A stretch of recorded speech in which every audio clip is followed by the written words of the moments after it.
Hi, everyone. Welcome to another edition of the DJ Roscoe Sports Show for this Thursday, January 11th, 2024. Coming to you live from Palatial Black Trolley, because this day, it's my son. Instead of dance class for my daughter, my son's at speech class. So, if we're going to do a sports show, got a lot of sports talk to discuss. We got hockey news, baseball hot stoves. We get closer to spring training. Pitchers and catchers start up around middle of February, around Valentine's Day. And later in February will be spring training games, and in about 2 months, just about 2 months, the snow will melt. It won't be as cold. It'll be a little chilly opening day. It'll be opening day for Major League Baseball in just about 2 months. But still a lot of hot stove news to discuss. We have a new national champion in college football.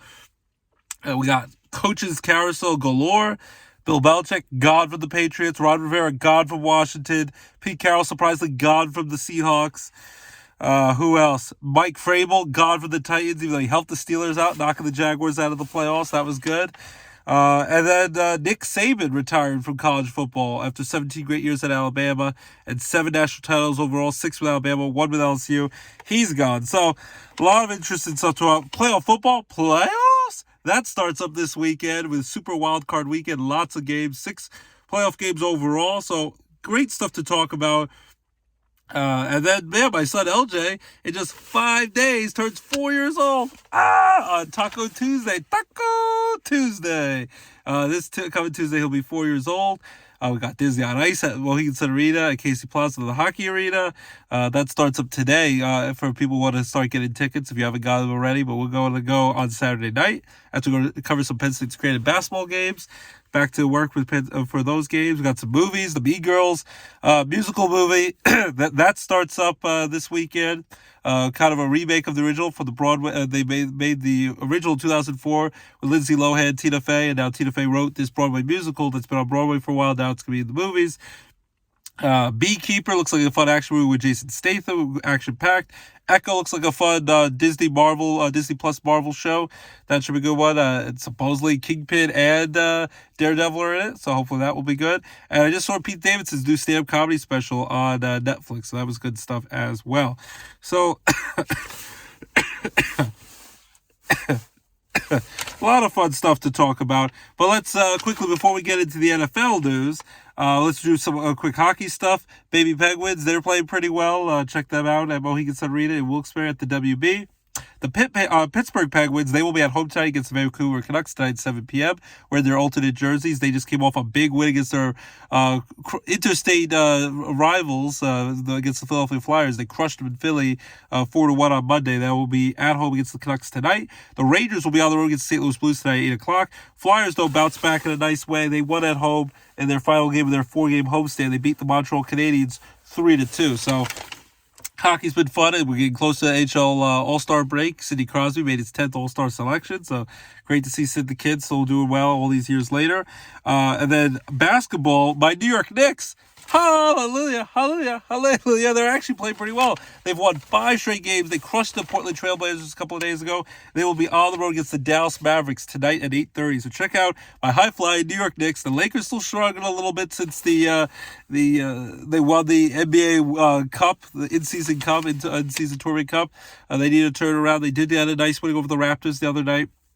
The Clippers night before that, but they still have a lot to clean up. The Sixers are playing pretty well, but they lost the Hawks last night. But congrats to my Knicks, winning 5 in a row. Hopefully they'll make it 6 in a row when they play the Dallas Mavericks tonight on the road.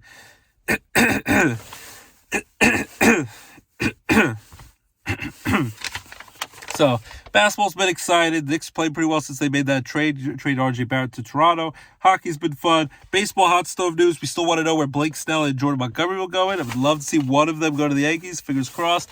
But that might be too rich for their blood, especially because they have to try to sign a big contract extension at some point, whether it be in the offseason or next year, to Juan Soto. But Blake Snell, Jordan Montgomery, I'd love to have him return to the Bronx. Great Yankee pitcher. Both lefties, and Blake Snell's won 2 Cy Young Awards, just won a Cy Young Award in the National League. It'd be great to team him up with the American League Cy Young Award winner, Garrett Cole, but that might be too rich. So they might A lot of people are hating this. I don't think it's that bad of a move, even though he's a little controversial. He's very outspoken. Marcus Stroman, who was just on the Cubs, said some certain things that rub people the wrong way when he was on the Mets. A few years back, played for the Toronto Blue Jays as well. And now Marcus Stroman might be coming to the Yankees. He might be the favorite to come to the Bronx. He'd be a lot cheaper for a lot less guaranteed years than Blake Snell, Jordan Montgomery. If they can't trade for Corbin Burns or Dylan Cease, Corbin Burns for the Brewers, great pitcher, four-year Cy Young Award winner. Dylan Cease for the White Sox. Shane Bieber, not Justin Bieber, from Cleveland Guardians. Those might be tough to get, so we'll see if the Yankees get Marcus Stroman. Might be, they might get a dime in the rough, get him for a lot less money, a lot less guaranteed years, but Blake Snell, Jordan Montgomery would be my favorite to get him back. The New York Mets got Sean Manaea, former Oakland Athletic pitcher, pitched for the San Francisco Giants, signed 2 years, $28 million, but he can opt out after the first year, so that's a nice lefty for the Mets pitching staff. They also added Harrison Bader, a former Yankee, and Luis Severino, who said he thought he was going to die a Yankee, but he's now on the Mets. Shota Amanga, the star left-handed pitcher from Japan, he will go to the Chicago Cubs, signed a big contract with them, not as much as Yamamoto, but still big money. The LA Dodgers, the rich keep getting richer, and he deferred like $8 million of it. Outfielder for Seattle Mariners, Teoscar Hernandez, a big-time power bat, 1 year, $23.5 million to try to win a World Series. Dave Roberts and the Dodgers can't win a World Series this year or in the near future. It's going to be considered an utter failure, and he might be looking for new employment. But $8 million of the $23.5 million will be deferred, just like a lot of Shohei Ohtani's money just deferred. They were able to get Yamamoto, and they were able to get Tyler Glasnow from the Rays. They give him a contract extension. So Teoscar Hernandez, go to the Dodgers. People are joking, sending memes that they're going to wake Babe Ruth up and sign him to LA. Who knows, in La La Land and LA Deli Land. But Dodgers, they still might even try to get Josh Hader, the star lefty reliever, power closer of the Padres. Maybe Texas Rangers get him. Maybe Rangers get Jordan Montgomery back, but maybe can't get both. So we'll see if they'll pay the top dollar to Hader and make him defer some money. Dodgers seem to get anyone they want. The Mariners traded former Cy Young Award winner of the Blue Jays, Robbie Ray, the left-handed pitcher, to the San Francisco Giants. They get back their star outfielder Mitch Haniger and Anthony DeSclafani. So they got that trade. So yeah, so a lot of hot stove news. We'll see what comes with it. Where Snell and Montgomery go, and Marcus Stroman. We'll see who the Yankees definitely want to add some starting pitching as well. But yeah, a lot of hot, and Lucas Giolito went to the Red Sox. So a lot of hot stove stuff. Just to turn to maybe go back to the Mets. Baseball, basketball, hockey, and then college football. Michigan crushes Washington, has the perfect 15-0 undefeated season. And of course, there's lots of controversy because he was suspended the first 3 games of the year for alleged recruiting violations, Jim Harbaugh, and then 3 games at the end of the regular season because of alleged sign stealing scandal, which he claims he pretends, or at least that he didn't know nothing about. Who knows? It's a little hard to believe. So now the question is, will he stay? Will he go? I think he's probably going to leave because, going out now where he doesn't have to deal with the transfer portal and NIA deals and all that stuff. Nick Saban, in many ways, I know Deion Sanders in his quote last night saying, Nick Saban's the greatest coach of all time in college football. Maybe he wanted to get out with all the craziness with transfer portals, like free agency with college sports. And maybe Jim Harbaugh now, came back to his alma mater, did what he needed to do, won a national title, and maybe now he's had enough. He wants to go back to the NFL, where he coached, helped get the 49ers to a Super Bowl with Colin Kaepernick, where he lost to his brother, John Harbaugh, and the Baltimore Ravens in the 2012 season. That's the one where Beyonce, the power went out when she was doing the halftime show. So now whether he goes to LA Chargers, maybe back to they said probably not the Bears, but the Patriots now, the job's open. A lot of teams. The Chargers could be a big one. He could be teamed up with Justin Herbert, a big-time quarterback. There was rumors he'd want to go to the NFL and get J.J. McCarthy, his Michigan quarterback, with him, who's a junior and had a 29-1 in his college career. But either way, they crushed Washington. Washington kept it close, kept it within a touchdown with 7 minutes to go in the fourth quarter. But then they rallied for 2 late touchdowns. Michigan wins 34-13, wins by 21 points. Great season for Washington as well. They're now going to be in the Big Ten. So Penn State, Ohio State, Michigan, they're going to have some issues. And Michigan's going to play Washington again on October 5th, a rematch of the national championship game. Penix, hopefully will be a high draft pick. He got beat up a little bit by Michigan's tough defense. I still don't think it should hurt his draft status too much. Very good lefty throwing quarterback. But Michigan wins 15-0 season, 34-13, beat Ohio State 3rd year in a row, Big Ten championship 3rd year in a row, and prove they can actually win bowl games and playoff games. Now it's going to be expanded to a 12-team playoff. That's another thing that's going to make it extra challenging to win it. So maybe that's why Saban decided to retire now. Harbaugh might leave. But they came back, beat Alabama in the semifinals of the Rose Bowl, and then beat Washington in the championship game in Houston, Texas. So first national title since the 1997 season, 26 years ago. Dave Portnoy, Barstool Sports, former Michigan Wolverine, and along with Tom Brady, they were going wild and crazy about it. They had to share the national title with Nebraska that year because there wasn't a national championship game. It was just who they decided was the national champion, so they were co-national champions. So 26 years ago, that drought's over. Michigan wins it. I still think Jim Harbaugh probably leaves, maybe to the Chargers, maybe to someone else. It'd be great to see him stay with his alma mater with Michigan. His dad got to be there. His brother, who seems on a bye week because they have the number one seed, John Harbaugh and the Ravens, he was there to cheer him on, but I think he's going to be leaving. So we'll see about that. And as I said, Nick Saban, 17 seasons with Alabama, 6 national titles with Alabama, tying Bear Bryant, 7 overall because he won 1 with LSU. Coached a little in the NFL, didn't have a lot of success coaching the Miami Dolphins. He was also a defensive coordinator for Bill Belichick's Cleveland Browns years ago, about 30 years ago in the early 90s. Nick Saban, shocker. So we'll see who goes there. There was rumors maybe the Notre Dame coach, maybe the Oregon coach might be. A lot of people are going to be up for that Alabama job, but if you don't win right away, your feet are going to be in the fire. There's going to be a lot of pressure if you don't win there because of how much Nick Saban won at Alabama. They had a drought of some years without winning, but they still expected to win. And then now Nick Saban spoiled a lot of those fans. If they don't win right away, you might be out of a job pretty quick. Maybe 2 to 3 years. And if you don't win right away, it's going to be very tough. But maybe with a total team playoff, you can. So those will be big shoes to fill. Pete Carroll, shocked. He'll be supposed to be an advisor, but he might want to still coach. He's 72 years old, but still has like this youthful spirit like he's like 40 years old. So shocked after 14 years, won a Super Bowl. Should have won 2 if they would have ran the damn ball with Marshawn Lynch against the Patriots that Super Bowl instead of that pass. And Russell Wilson's now probably going to be looking for a new job because the Broncos don't want him anymore. But Pete Carroll's out after 14 years. That was a shocker. Even this year, they almost made the playoffs. They made the playoffs the year before with Geno Smith, comeback player of the year. So I'm surprised that he's gone.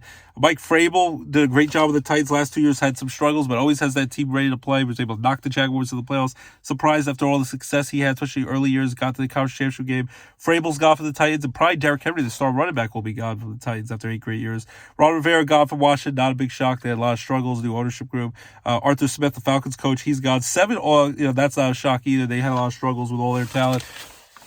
At least 7 NFL coaches are going to be have a new coach on their team. 7 new coaching vacancies, but not my Jets. They're sticking with Robert Saleh. Hopefully, take a mulligan and can do better with Aaron Rodgers this year upcoming. Hopefully, he can stay healthy. Fingers crossed. But we'll see about that. Giants, Brian Dable, his job should be safe. The Bears coach, supposedly his job is safe, but you never know with some of these coaching vacancies now. But the Giants, they lost their defensive coordinator, Wink Martindale. This wasn't want to be there anymore. Full coach carousel. So let's get into the playoffs. Super wild card weekend. The Steelers are in the playoffs. My wife's Steelers are in, but they are playing by Nana Fran's Bills. So it's going to be a big matchup in the Turetsky-Lewis household. It's going to be Nana Fran's Bills hosting the Steelers during my son's 4th birthday party at the bowling alley this Sunday afternoon. So it's going to be wild, but should be exciting stuff. So let's get to it. Started this Saturday for Super Wild Card Weekend. 6 matchups, 12 teams. The only 2 teams that are off are the Ravens, top seed in the AFC, and the 49ers, top seed in the NFC. So this Saturday, January 13th, at 4:30 p.m. on NBC, you got the Cleveland Browns at the Houston Texans. Texans were able to beat the Colts head-to-head that last regular season game of the season to get a playoff spot, but they were going to have to settle for just a wild card if the Jaguars would have won. Jaguars losing, they get the AFC South Division title. Rookie quarterback C.J. Stroud's been terrific this year. DeMeco Ryans, great job head coaching as a rookie coach with his star young quarterback. They will be the host, but the Cleveland Browns have been red hot ever since Deshaun Watson's gone down and from injury, and now Joe Flacco has found the fountain of youth. I really like the Browns here. I know I might be drinking the Kool-Aid. Texans are at home, but they're young and experienced. It might take them a year of playoff experience to get under their belt before they can really do something and make a deep playoff run. I think this game will be close, but I think the Browns, Joe Flacco has that playoff experience, won a Super Bowl, and has kind of found that fountain of youth. And they can protect Joe Flacco, and their players are on the healthier side. I'm going to go with Joe Flacco and the experience over the young C.J. Stroud, but it should be a fun game. I'm going to go with the Browns. High-scoring game. I'll go 34-27. Browns beat the Texans by 7 points and go on the road and get a nice road playoff victory on Saturday. Then Peacock only exclusive for all the Swifties, Taylor Swift fans. It's going to be bone-chilling cold, supposedly -6 degrees, one of the coldest playoff games ever, like the Ice Bowl back in the day. The 11-6 Dolphins, who choked, watch in-season Hard Knocks on HBO Max every Tuesday. They're going to even cover the playoffs. They choked. They lost to the Bills after losing the Ravens the week before. So the Bills get the division for the fourth year in a row, AFC East. Looked like they were finally going to get it. They're begged up. Lots of injuries on the defensive side of the ball. Tua's begged up. Tyreek Hill's begged up. A lot of guys are begged up. They will play at the Kansas City Chiefs, who are 11-6 and had a lot of struggles scored this year. It's going to be really cold out there.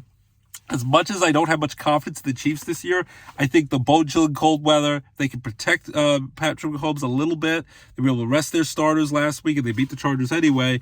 I think the Chiefs, being cold, in the cold weather, being used to it, the Dolphins freeze their butts off. As much as I respect the Dolphins and they're dangerous offensively, the Chiefs' defense has improved. If the Chiefs can actually catch the ball and stop dropping the ball, Travis Kelce, Pat Mahomes, all that playoff experience, I'm going to go with the Chiefs here. As much as I think the Dolphins could pull off an upset here, I'm going to go with the Chiefs. Beating the Dolphins, I'm going to go with 23-20, a last-second field goal. Chiefs win, and they move on to the next round. So I'll go with Browns and the Chiefs, both win on Saturday. But remember, Saturday's game... Saturday night is Peacock only. The Saturday afternoon Browns-Texas game is on NBC as well.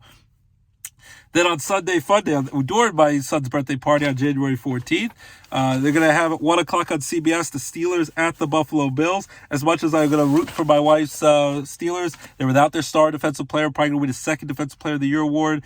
He was Defensive Player of the Week. TJ Watt is injured. He got hurt. We were in that pouring rain, freezing cold, windy weather against the Ravens in Baltimore. It was a fun game, but it was horrible weather conditions. He got hurt, unfortunately, late in that game. TJ Watt, I was hoping he was going to play, but has not a torn knee, but a sprained knee. He's going to be at least out for this game. They'd have to at least get to the second round for them to have him maybe be activated in the second round.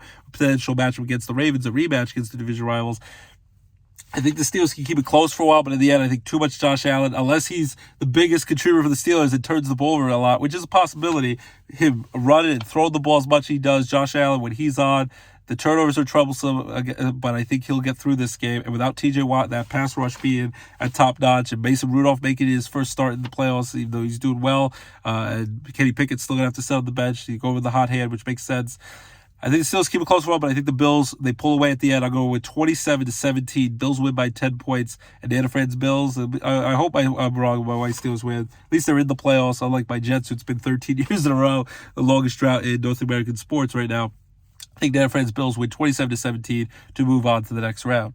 And then they'll have a whole playoff game in the second round if they do that, because they're a 2-seed win in the division again. 4:30 on Fox, the Packers at Cowboys. Cowboys, of course, won the division because the Eagles fell apart and have had an epic collapse. And the Cowboys got helped out with that horrible Lions cold 2-point conversion the week before. Beat Washington last week, which was a pretty easy one. Packers, Jordan Love had a great rookie season. Even rookie started season, because he sit on the bench first 2 years under Aaron Rodgers. It even did better than Aaron Rodgers did when he took over the starting job in 2008 for Brett Favre.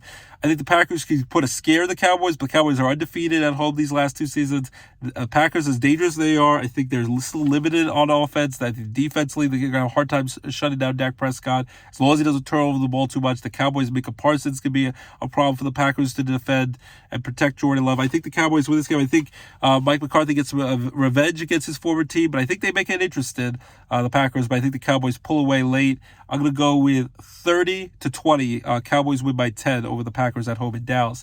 8 p.m. on NBC and Peacock, the LA Rams at Detroit Lions. Matthew Stafford comes back to Detroit after winning the Super Bowl 2 years ago. Had the bad year, got hurt last year. Now is healthy. The Rams are a dangerous team with Cooper Kupp and their young Pro Bowl rookie wide receiver. Sean McVay has that team rolling, so they can be dangerous for Lions. But I like the Lions here. I think Dan Campbell, he motivates his team. They'll run through a brick wall for him. Jared Goff wants revenge on the Rams giving up on him. He can get some of that revenge this week. Lions at home, first home playoff game in 30 years. First one at their Ford Field, at their new stadium, after winning the division for the first time in 30 years. I'm going to go with the Lions here. I think it's going to be a high-scoring game. I'll go with the Lions 34-20. I'll go 34-30. They win by 4 points. Lions over the Rams at home in Detroit. And then to wrap up the weekend on a very important day, MLK Day, a lot of NBA basketball games, some day afternoon hockey games as well. A lot of people are off if you're lucky enough to be off that day. Very important day to remember the great legacy of Martin Luther King. Monday, January 15th, MLK Day, is now, of course, ESPN ABC now has a Monday Night Football game to wrap up Super Wildcard Week at 8 p.m. ESPN ABC, the Eagles 11-6, they were 10-1, lost 5 of their last 6 games. They finished 1-5 down the stretch. Failed to get the top seed. Failed to get the division. Epic collapse at the Bucks, who were 9-8. Stuck into the playoffs. Joe Abers, Bucks. Baker Mayfield played great, and they really improved over the year. But it's still, as much as the Eagles' defense is being torched, and that scares me because Baker Mayfield's going to play like he has nothing to lose. He's played really well. They've been to the playoffs 4 years in a row, even this 4th year after they make it 3 years in a row with Tom Brady. I still feel like the Eagles could correct themselves. I hope they can if Jalen Hurts' figure is not totally mangled like he was last week against the Giants. The Eagles, I think, are either going to win this game in a close fashion, or close to a blowout fashion, or they're going to get blown out themselves. I think the Eagles turn things around. I know a lot of people are picking Tampa Bay to win this game. I've gone back and forth all week. I think Tampa Bay and Baker Mayfield could definitely pull off the upset. They're going to give the Eagles everything they want more. I hope the Eagles defense does just enough. They've had a hard time stopping anyone. Jalen Hurts, that offense really needs to kick it in gear. I think the Eagles win it, but barely. I'm going to go with 23-20, a late Jake Elliott field goal. Wishful thinking, I'm hoping. Eagles win this game, but I don't think they're going to make a long playoff run. 23-20, I'll go with Eagles over the Bucks to win their playoff game, but still, it would be a bad season if they get knocked out one and done in the playoffs after how well they were doing early on. So again, my Super Wildcard weekend playoff picks are Browns over the Texans, Chiefs over the Dolphins in the cold, Bills over the Steelers, Cowboys over the Packers, Lions over the Rams, Eagles just barely squeaked by the Bucks, and it'll be fun. Wildcard playoffs. So check to Gabi the morning. This is not the tuba. It is that nature. Hasta la vista, baby. See, it's for cookie. That's good enough for me. Cookies. I should say. So, you agree, disagree? I'd love to hear what you say. I know Joe Ever's not going to like my pick, but hey, it might work to your Bucks' advantage. I picked against them a lot this year, and it's helped out. They won the division and the whole playoff game in a weak division, but great job by Baker Mayfield and the Bucks. I'm a big Baker Mayfield fan. So, agree, disagree by playoff picks. I'd love to hear from you, playoffs. And I hope LJ, my son, has a great birthday party, a great birthday. Disney on Ice, everyone who goes to that. Great football playoffs. Great, insane coaching carousel. We'll see where everyone ends up. Baseball, hot stuff, basketball, hockey, everything. Keep it locked. DJ Roscoe Sports Show, your home for all your favorite sports and entertainment talk right here on the DJ Roscoe Sports Show. Also, the top 10 NFL draft picks are going to be 1 Chicago, 2 Washington, 3 New England, 4 Arizona, 5 LA Chargers, 6 the Giants, 7 Titans, 8 Falcons, 9 the Bears, and 10 my Jets. So, wrap it up by singing happy birthday to LJ. Happy birthday to LJ. Happy birthday, dear LJ. Happy birthday to you. Love you, buddy. And feliz cumpleaños aquí. Feliz cumpleaños aquí. Feliz cumpleaños aquí. Love you, LJ. Happy 4th birthday. Love you, Lorelai, his beautiful sister, and my beautiful wife, Abby. Love you guys. Love you guys each and every week. Tune in to DJ Roscoe Sports Show, your home for all your favorite sports and entertainment talk right here on the DJ Roscoe Sports Show. Have a great weekend. Enjoy the playoffs. And keep it locked. DJ Roscoe Sports Show, your home for all your favorite sports and entertainment talk right here on DJ Roscoe Sports Show. Bye-bye.